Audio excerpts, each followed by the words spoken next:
one English listening, describing your city. Hey, I'm Yuki.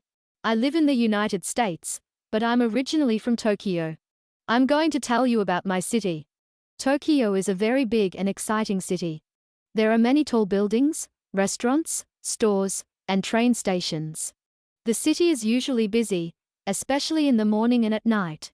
In Tokyo, many people use the train and subway to get around the city. The trains are fast and convenient, but they can also be very crowded. When I lived in Japan, I usually took the train to work or to meet my friends. Even though Tokyo is a modern city with many buildings, there is also a lot of beautiful nature. There are quiet parks, rivers, mountains, and cherry blossom trees in the spring. Many people enjoy hiking in the mountains near the city or walking in the park. Tokyo also has some beaches, but it is not famous for its beaches like some other cities.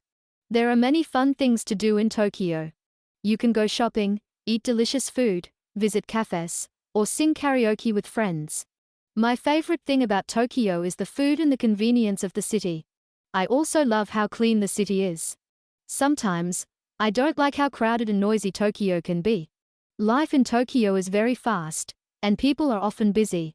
Tokyo is very different from where I live now, but it will always feel special to me.